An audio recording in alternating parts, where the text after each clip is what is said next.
اور میں اپنی اس بیٹی کا، اس بچی کا غم سن کے رو رہا تھا وہاں پر. میں اسے کہتا ہوں اور ساری بچیوں کو کہتا ہوں، جس دن تیرے پردے کی عصمت کرنے کے لیے ایک غیور مرد بھی تجھے نہ ملے نا، ہمارے ڈیرے پہ آ جائیں انشاءاللہ. تیرا بال بھی باقا نہیں کر سکے گا کوئی انشاءاللہ العزیز. لیکن میں نا بڑی روتلو ہوں، تو اس لیے میری آواز شروع میں ہی رونے والی ہو جاتی ہے. میرے راستے میں سب سے بڑی رکاوٹ بننے والی میری بانجی تھی. اچھا. ہاں جی.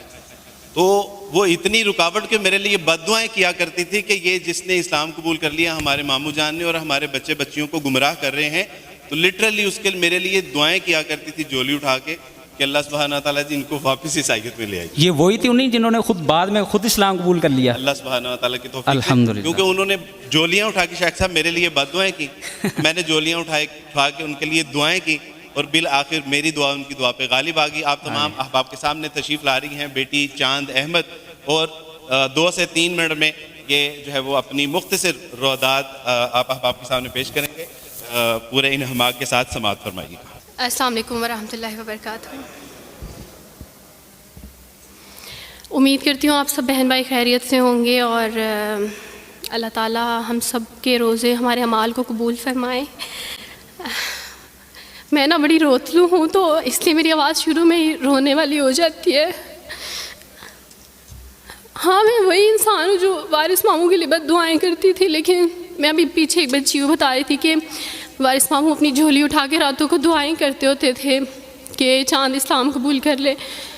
تو دعائیں کبھی رد نہیں جاتی، وہ دعائیں جو اللہ سے مانگی جاتی ہیں وہ دعائیں کبھی رد نہیں جاتی. میں نے اپنی 25 سالہ زندگی جو تھی وہ کرسچینٹی میں اچھی خاصی پریچنگ میں گزاری. میں چرچ میں پریچ کرتی تھی، کلام پیش کرتی تھی. ایک آپ کہہ لیں کہ کٹر مسیحی تھی میں، اور ایسی مسیحی تھی جو وارث ماموں کو یعنی بولنے نہیں دیتی تھی فیملی میں. جب مجھے پتہ چلتا تھا کہ آج وارث ماموں فلاں فیملی میں وزٹ کر کے گئے ہیں، میں اس گھر میں پہنچ جاتی تھی. اس سے پہلے کہ وارث ماموں کی باتیں ان کے ذہن پہ اثر کریں، مجھے خدا کا کلام پیش کرنا ہے، ان کے گھر پہ جا کے دعا کرنی ہے تاکہ شیطان اپنا کام نہ کرے. بیکاز میرے نزدیک وارث ماموں جو کام کر رہے تھے وہ شیطان کا کام تھا، کیونکہ وہ خداوند سے دور کر رہے تھے میرے لوگوں کو. تو میں اس فیملی میں پہنچ جاتی تھی، اپنے لوگوں کو چاہتی تھی کہ وہ خداوند کے ساتھ جڑے رہیں، وہ کبھی خداوند کا انکار نہ کریں، وہ یسوع مسیح کا انکار نہ کریں. یہ سب میری یعنی میں آپ کہہ لیں کہ ایک اسٹرانگ ورک کرتی تھی. مجھے اس چیز کا ڈر رہتا تھا کہ وارث ماموں کی وجہ سے اب مزید لوگ اسلام قبول نہ کر لیں. لیکن کیا پتہ تھا کہ اللہ تعالیٰ مجھے ہی دائرہ اسلام میں لے آئیں گے اور میں ہی وہ شخص بنوں گی جو اسلام قبول کرے گی. CSS کر رہی تھی، میں نے BA کمپلیٹ کیا اپنا، اور اس کے بعد میں CSS کر رہی تھی. اس کے دوران اللہ تعالیٰ نے مجھے یہ توفیق دی کہ اسٹڈی آف ڈفرینٹ ریلیجنس کی کتاب پڑھنے کے دوران یہ سبجیکٹ جب میں پڑھ رہی تھی تو مجھے پتہ چلا کہ اسلام ہی خوبصورت مذہب ہے. اچھا، آپ یقین جانیں وارث ماموں رمضان میں قرآن پاک ڈسٹریبیوٹ کرتے تھے اور راشن دیتے تھے. تو میرے بھائی کے ایک جہاں ڈیوٹی کرتے ہیں وہاں ایک انکل تھے، گارڈ تھے، ان کے لیے قرآن پاک لے کے ان سے رکھا ہوا تھا اور راشن بھی لے کے رکھا ہوا تھا. اور میں اس قرآن پاک کو نا چھپا کے اپنی سیف میں رکھتی تھی اور ڈرتی تھی کہ کسی دن میں اس کو کھول نہ لوں. اکثر ایک دو دفعہ پکڑا کہ کھول کے دیکھوں تو صحیح، کوئی نہ کوئی غلطی تو ہوگی نا اس قرآن میں بھی، یہ تو بڑی باتیں کرتے ہیں بائبل کے بارے میں، کچھ نہ کچھ تو ہوگا. لیکن اب یقین جانے ایک ڈر تھا کہ جس دن میں نے اس قرآن کو پڑھا میں اس قرآن کو اپنا دل دے بیٹھوں گی.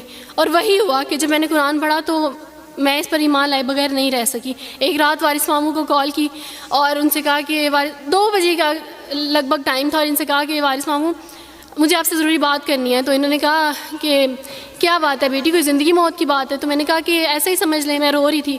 تو انہوں نے کہا کہ سب خیریت ہے. تو میں نے ان سے کہا کہ بس بغیر کچھ کہے آپ مجھے کلمہ پڑھا دیں وارث ماموں.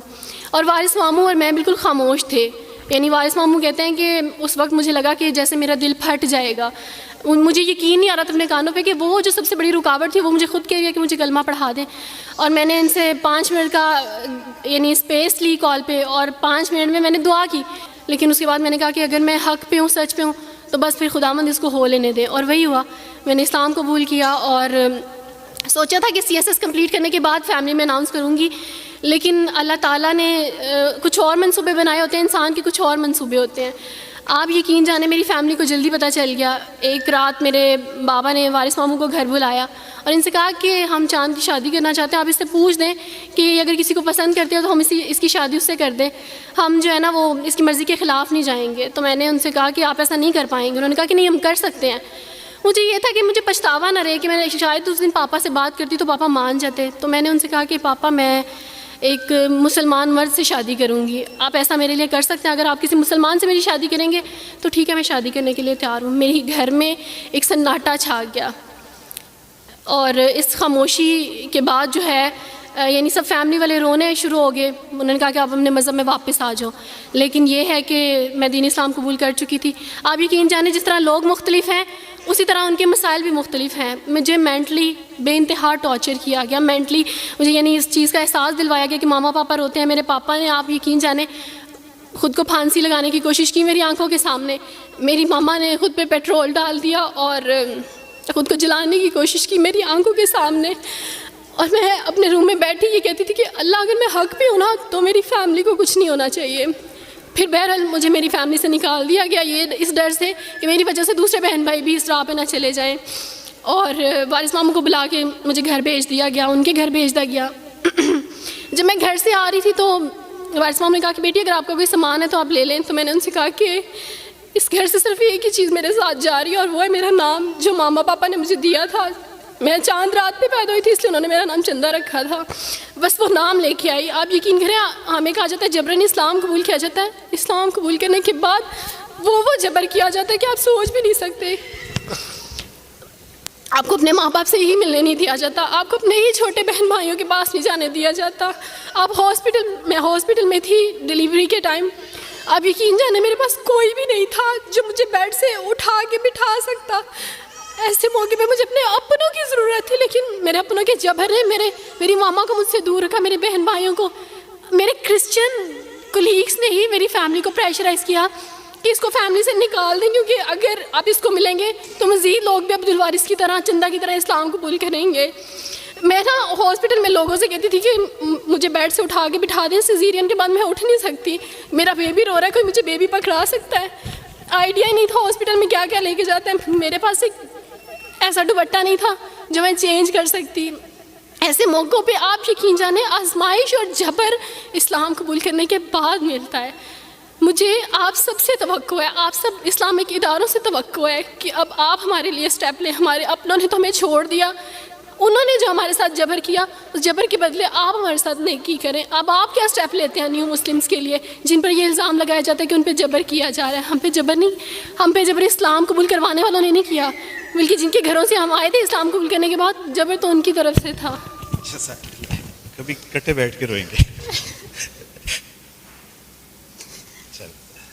جب گھر میں بتایا تھا کہ اس نے اسلام قبول کر لیا تو ایک سناٹا چھا گیا, اور وہ ایسا سناٹا تھا کہ جس کی چیخیں آج تک سنائی دے رہی. ماں ملنے کے لیے تیار نہیں ہے, باپ ملنے کے لیے تیار نہیں ہے, بھائی ملنے کے لیے تیار نہیں ہے, خاندان نے بائیکاٹ کر دیا. کوئی بات وہ بچے یہ سارے آپ کے بہن بھائی بیٹھے ہوئے ہیں. اللہ سبحانہ و تعالیٰ نے ہم سے ہمارے ناقص بہن بھائی لے لیے, لیکن الحمدللہ امت مسلمہ کے بہترین بہن بھائی ہمیں عطا فرما دی. اس میں ہمیں اللہ کا شکر ادا کرنا ہے. الحمدللہ.